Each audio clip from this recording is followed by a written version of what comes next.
아침 묵상에 오신 여러분들을 환영하고 축복합니다. 또 오늘 하루 또 이렇게 아침 묵상으로 말씀으로 기도로 시작할 수 있게 허락하신 하나님 감사드리고요. 특별히 오늘은 이번 한 주간의 첫날인데요. 한 주간의 시작을 하나님과 함께 할 수 있게 허락하셨는데 또 이번 한 주간도 하나님께서 우리와 동행할 리라 믿습니다. 지난주까지 저희가 고난주간이라서 십자가에 대해서 묵상을 했는데요. 이번 주부터는 다시 사도행전으로 돌아와서 사도행전 말씀을 좀 더 살펴봤으면 좋겠습니다. 오늘은 바울과 실라가 같이다 라는 제목을 가지고 사도행전 16장 16절부터 40절까지 말씀을 좀 더 살펴봤으면 좋겠습니다. 먼저 26절부터 28절까지 말씀 같이 한번 읽어볼까요? 같이 읽도록 하겠습니다. 이에 갑자기 큰 지진이 나서 옥토가 움직이고 문이 곧 다 열리며 모든 사람의 매인 것이 다 벗어진지라. 간수가 자다가 깨어 옥문이 열린 것을 보고 죄수들이 도망한 줄 생각하고 칼을 빼어 자결하려 하거늘 바울이 크게 소리질러 이르되 내 몸을 상하지 말라. 우리가 다 여기 있노라 하니. 예, 바울과 실라가 복음을 전합니다. 복음을 전하다가 귀신 들린 여종을 고치죠. 이 사건으로 인해서 바울과 실라가 감옥에 갇히게 돼요. 감옥에 갇혔을 때 바울과 실라가 뭘 했다고 성경 말하죠? 기도와 찬송을 했다고 그럽니다. 사실 이렇게 복음을 전하다가 이런 큰 어려움이 당했을 때 우리가 기도하기는 어쩌면 쉬울 수 있어요. 그런데 정말 하나님을 찬송하기는 쉽진 않죠. 근데 이렇게 기도하고 찬송하고 있을 때 하나님께서 천사를 보내서 기적적으로 그를 풀어주시죠. 그래서 손발에 묶었던 모든 수갑들이 풀려나고 옥문이 열리게 됩니다. 그때 어떤 일이 있었냐면 또 큰 지진이 나서 뭐랬다고 그랬어요? 옥토가 움직였다. 그리고 모든 옥문이 열렸어요. 그리고 모든 사람들의 메인 것이 다 풀어졌다라고 성경은 말하고 있습니다. 그런데 그 다음에 어떤 일이 있었을까요? 간수가 자다가 깨어서 옥문이 열린 것을 보고 옥문이 열려 있잖아요. 자서 깼는데 그럼 죄수들이 다 도망갔구나 라고 생각을 하고 하려고 그랬다고 그랬어요? 칼을 빼어 자결하려고 했다라고 성경은 말하고 있습니다. 왜 자결하려고 했을까요? 그 당시 로마 군인은 자신의 임무를 완수하지 못하면 정말 그러니까 스스로 목숨을 끊는 만큼 자신의 임무에 대해서 소중히 여겼어요. 그러니까 자신이 임무를 제대로 감당하지 못한 거죠. 그러니까 자기가 살 가치가 없다고 느낀 거예요. 그래서 죽으려고 자결하려고 했는데 그때 바울이 뭐라고 소리쳤어요? 크게 소리질러 이르되 내 몸을 상하게 하지 말라. 우리가 다 여기 있다. 자살하려고 하는 것을 막게 되죠. 그러면 그 다음에 어떤 일이 있었을까요? 29절부터 32절까지 말씀 같이 한번 읽어볼까요? 간수가 등불을 달라고 하며 뛰어들어가 무서워 떨며 바울과 실라 앞에 엎드리고 그들을 데리고 나가 이르되 선생들이여 내가 어떻게 하여야 구원을 받으리이까 하거늘 이르되 주 예수를 믿으라. 그리하면 너와 내 집이 구원을 받으리라 하고 주의 말씀을 그 사람과 그 집에 있는 모든 사람에게 전하더라. 네. 뛰어들어가 무서워 떨며라고 돼 있어요. 사실 간수의 입장에서는 어느 날 잠을 자다가 눈을 떴습니다. 근데 평소와 너무 다른 거예요. 옥문이 다 열렸어요. 사실 옥문이 갑자기 이렇게 열릴 수가 없잖아요. 옥문이 다 열리고 죄수들이 묶어져 있던 것들이 다 풀어져 있습니다. 어쩌면 간수 입장에서는 두렵고 떨리는 기적과 같은 일이었겠죠. 그래서 두려움에 떨었다라고 이야기합니다. 그런 다음에 뭘 했어요? 바울과 실라 앞에 엎드렸어요. 그리고 이야기합니다. 뭐라고 이야기해요? 어떻게 하면 구원을 받을 수 있냐라고 묻죠. 사실 이 간수는 바울과 실라가 전한 메시지, 그가 어떤 이야기를 했는지 알았을 거예요. 그리고 그가 귀신 들린 여종을 고쳤다는 걸 알았을 거예요. 그런데 옥문까지 열리는 걸 보면서 정말 이 사람들이 참 선지자구나. 이 사람들이 정말 참된 진리를 알고 있고 능력 있는 사람들이구나 라고 깨달았던 것 같아요. 그래서 물은 거죠. 내가 어떻게 해야 되냐 이제 구원받기 위해서. 그랬더니 바울과 실라가 뭐라고 그랬어요? 주 예수를 믿으라. 그리하면 너와 내 집이 구원을 받으리라 라고 이야기합니다. 그리고 이 이야기를 듣고 이 간수와 온 집안이 예수님을 믿는 역사가 일어나요.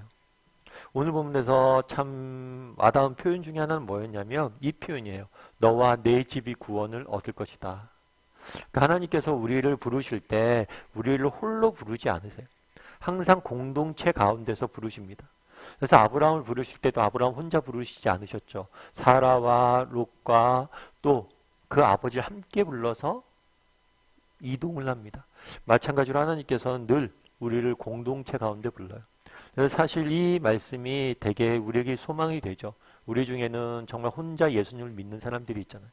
오랫동안 가족 전도를 위해서 노력했지만 열매가 당장 나타나지 않는 경우도 있어요. 하지만 우리가 염려하지 않아도 돼요. 왜요? 오늘 말씀에 이야기하잖아요. 너와 네 집이 구원을 얻을 것이다.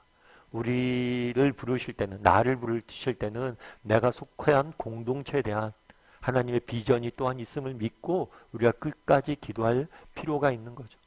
그리고 오늘 본문에서 또 한 가지 우리가 되게 이렇게 느껴지는 것들이 있어요. 그건 뭘까요? 그날에 바울과 실라는 열심히 복음을 전했습니다. 그런데 어떤 일이 있었어요? 복음을 전하고 귀신 들린 사람 고쳤어요. 그런데 그들이 감옥에 갇혔습니다. 감옥에 갇혀서 정말 어떤 의미에서는 큰 고난이었고 힘들고 어려움이었죠. 하나님 왜 우리에게 이렇게 감옥에 보냈습니까? 왜 이렇게 복음을 열심히 전하면 이런 어려움들이 있습니까? 라고 궁금해했을지 몰라요. 그런데 결국에 그곳에 보낸 이유는 뭐예요? 결국에 그곳에 보내서 누굴 만나게 하셨어요? 이 간수를 만나게 하셨어요. 정말 이 간수 하나를 구원하기 위해서 만약에 그들이 감옥에 갇히지 않았으면 간수를 만나지 못했을 것이고 간수에게 복음을 전하지 못했을 것이고 간수가 이 기적을 보고 믿지 못했겠죠. 왜 감옥에 보내셨을까? 그곳에서 누굴 만나게 하셨어요? 왜 감옥에 보내셨는지 우리가 다 이해할 수는 없어요. 근데 분명한 건 뭐냐면 그곳에서 간수를 만나게 하셨고 간수를 구원하게 하셨다는 거. 참 여기서 우리는 무엇을 보냐면 하나님의 놀라운 섭리를 봐요. 그리고 한 영혼을 구원하시기 위해서 열심히 일하시는 하나님의 그런 일하심을 보게 되는 거. 우리도 마찬가지입니다. 우리도 이 땅을 살다 보면 바울과 실라처럼 우리가 원하지 않는, 우리가 뜻하지 않는 정말 선을 행했음에도 내 인생에 악이 오는 경우들이 있어요. 열심히 믿음을 갖고 기도하고 열심히 살려고 노력했음에도 불구하고 우리 인생의 깊은 고난의 수렁에 빠질 때가 있습니다. 그럴 때라도 우리가 확신할 게 있어요. 그건 뭐예요? 하나님의 섭리예요. 우리가 다 이해할 수는 없어요, 모든 걸. 하지만 분명한 건 뭐냐면 이곳에 보내신 데는 이유가 있고 이곳에서 우리가 해야 될 일이 있다는 사실을 확신하는 것. 이 부분에 대해서는 흔들림 없이 우리가 확신할 수 있는 사람이 되었으면 좋겠다라는 생각이 있습니다. 폴 브랜든이라는 분이 계세요. 이분은 인도에서 나병 환자들을 위해서 평생을 헌신하셨던 분이에요. 특별히 이분이 이야기하기는 그런 이야기를 하죠. 나병이 어떤 병이냐면 우리가 알기로는 피부병이에요. 피부병. 그런데 이 병이 정말 심각한 건 뭐냐면 피부 조직이 상하면서 고통을 못 느끼는 거예요. 나병의 가장 큰 심각한 문제는 고통을 못 느끼는 거예요. 그래서 누가 내 팔이 다쳐도 모르는 거예요. 아프질 모르니까 팔이 다쳐도 모르고 다리가 다쳐도 몰라요. 고통을 못 느끼니까. 그래서 이분이 늘 연구한 게 뭐냐면 어떻게 하면 이 사람들에게 고통을 느끼게 해줄까? 왜냐하면 고통을 조금이라도 느껴야지 다칠 때 피하고 빼죠. 고통을 못 느끼는 병이니까. 그래서 고통을 어떻게 하면 느끼게 해줄까? 그걸 전자기적으로 연구를 하고 그렇게 평생을 나병들, 환자들을 돌봤던 사람이에요. 그런데 재밌는 거 한 번은 이 폴 브랜든이라는 분이 근무하는 병원에 기자가 한 명 찾아왔어요. 기자가 와서 묻는 거죠. 아, 그러면 이렇게 평생을 헌신하셨는데 여기 있는 환자분들이 선생님을 존경하고 너무 따르겠어요. 그랬더니 그분이 그런 얘기를 해요. 아니에요. 저희 병원에서 제일 인기 있고 환자들이 좋아하는 의사는 저가 아닙니다.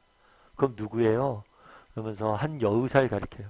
그게 레리 버킨즈라는 여의사인데 여의사를 가리키면서 저 의사가 제일 인기가 많아요. 왜 그렇죠? 라고 보니까 이 여의사는 원래 의학 지망생이었어요. 그런데 젊은 날 교통사고가 났습니다. 교통사고 나서 하반신 불구가 돼. 외과 의사를 꿈꿨는데 더 이상 수술도 할 수 없고 서 있을 수가 없는 거예요. 그러니까 젊은 의사가 젊은 나이에 이렇게 사고를 당해서 평생을 휠체어 신세를 져야 되니까 얼마나 안타까워요. 그 인생이 원망스러워요. 그래서 모든 걸 포기하려고 할 때 이 폴 브랜든이 이 여의사를 콜한 거예요. 나와 함께 이곳에 와서 섬길 수 있자고. 당신도 이곳에서 섬길 일이 있다고. 그래서 이 병원에서 근무하기 시작했던 거예요. 그런데 나 환자들이 이 여의사를 좋아하는 이유는 뭐냐면 그녀의 의술 때문이 아니에요. 그녀가 타고 있는 휠체어 때문. 저 사람도 우리의 심정을 알겠구나. 우리의 아픔을 알겠구나, 저 사람도. 그래서 폴 브랜든이 그렇게 이야기해요. 사람을 치료하는 건 의술이 아니라 저 휠체어입니다. 참 알 수가 없죠. 우리 인생은 다 알 수가 없어요. 우리 인생에 때로는 고통이 닥치고 고난이 닥치죠. 그날의 바울과 실라도 감옥에 갇혔어요. 하지만 그곳에서 누굴 만나게 하셨어요? 간수를 만나게 하고 간수를 그 온 집안이 구원받게 하는 놀라운 은혜를 우리가 이루는 것을 보게 됩니다. 우리도 마찬가지라는 거죠. 때로는 우리가 원하던 길, 그리고 때로는 우리가 바라지 않는 길로 하나님이 인도하실 때가 있어요. 그럴 때라도 우리가 신뢰할 게 있습니다. 그건 뭐예요? 하나님의 섭리예요. 이번 한 주간 정말 하나님의 섭리에 대해서 다시 한번 신뢰할 수 있고 또 신뢰하면 한 주간을 시작했으면 좋겠어요. 하나님께서 이번 한 주간도 우리를 선하게 인도하실 것이다. 때로는 어려움이 있어도 아픔이 있어도 그걸 통해서 더 큰 놀라운 일들을 이루실 것이다. 그런 믿음을 가지고 또 이번 한 주간 시작하는 저와 여러분이 되었으면 좋겠습니다.